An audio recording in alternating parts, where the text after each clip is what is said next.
안녕하세요. 모든 경기 종목을 다루고 있는 토서관입니다. 하루도 빠지지 않고 많은 경기들의 조합픽을 프리미엄 정보방에서 매일 공유하고 있습니다. 참여를 원하시는 분들은 영상 하단 댓글 보시면 오픈 채팅 링크 있으니 문의 주시길 바라며 구독과 좋아요 한 번씩 부탁드리겠습니다. 그럼 이번 경기 정보 시작하겠습니다. 이번 영상에서는 뉴캐슬과 아스날 경기에 대해서 알아보도록 하겠습니다. 뉴캐슬은 리그에서 14위로 승승승패 분위기는 최고조인 상황입니다.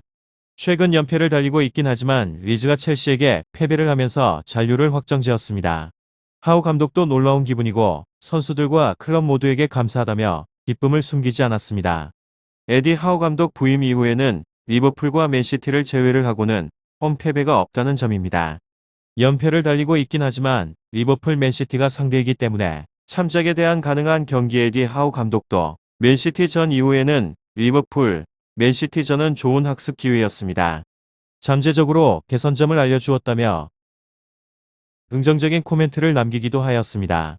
연패를 기록을 하고 있음에도 불구하고 팀 분위기를 그렇게 썩 나쁘게 보기는 어렵습니다.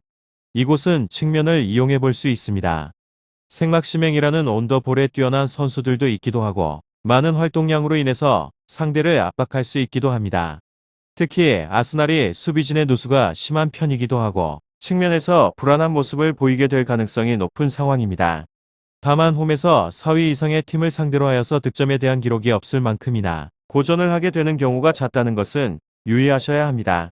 그리고 최근 3승 2패를 기록, 리그에서는 3연승을 이어가고 있었으나 앞서 치른 리버풀 0대 1패, 맨시티 5대 0패전 연이어서 패배를 했습니다. 썩 좋지 않은 행보로 인해서 분위기가 좋지 않은 상황이기도 합니다.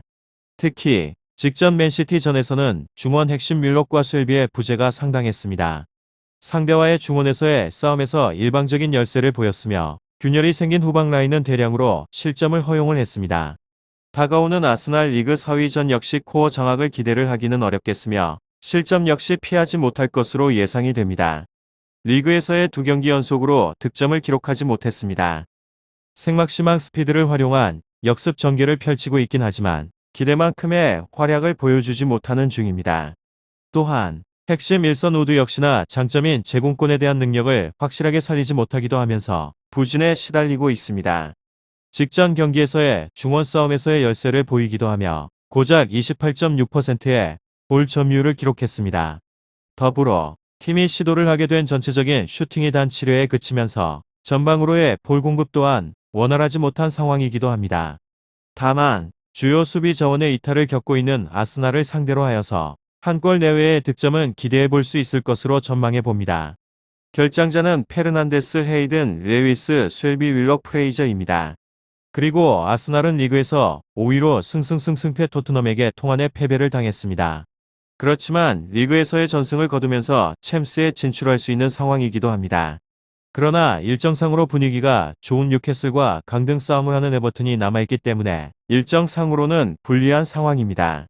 벤 화이트는 복귀가 가능한 상황입니다. 그러나 실전 감각 문제가 있으며 홀딩이 징계로 나올 수 없기 때문에 수비 라인의 공백이 크기도 합니다. 토미야스를 센터백으로 기용을 할 수 있긴 하지만 왼쪽 풀백에 누누가 배치될 것이 유력한 상황입니다.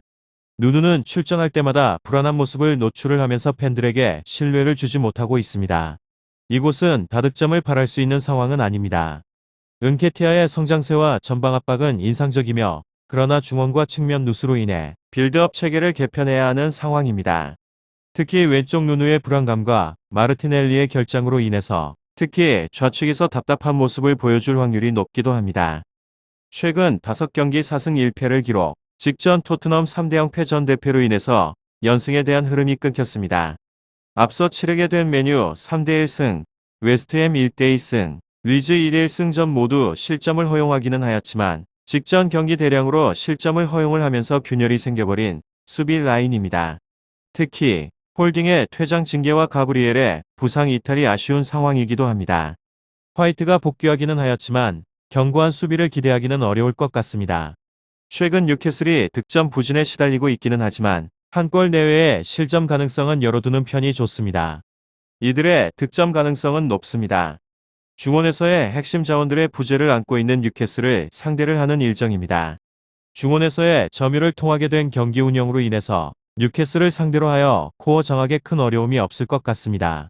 멀티 2선 웨데가르드와 마르티넬리 은케티아 사카 구성의 일선과의 호흡이 나쁘지 않습니다.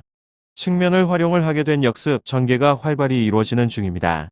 올 시즌 리그 13위부터 시작을 하여서 19위까지의 팀들과 성적 또한 좋은 편입니다. 원정 6경기 4승 2패를 기록했으며 이 중 3경기에서 대량으로 득점을 기록했을 정도로 하위권 팀들을 상대로 하여서 득점 생산에서는 큰 어려움이 없습니다. 일방적으로 압도할 수 있는 환경은 아니긴 하지만 한 골에서 2골 내외의 득점을 충분하게 기대할 수 있을 것으로 전망해 봅니다. 그리고 결장자는 마르티넬리 티어니 파티 마갈량이스 홀딩 선수입니다. 결과에 있어서는 중원과 수비에서 누수가 심하게 발생하고 있는 상황으로 특히 좌측에서 불안한 모습을 보일 가능성이 높습니다. 뉴캐슬이 측면을 활용한 공격을 노려볼 수 있을 것 같으며 에디 하우 감독, 부임 이후 맨시티와 리버풀 말고는 홈에서 지지 않고 있습니다. 더 궁금하신 사항에 대해서는 이야기를 통해서 답을 얻어보시길 바랍니다. 유익한 정보가 되셨다면 구독과 좋아요 한 번씩 부탁드립니다.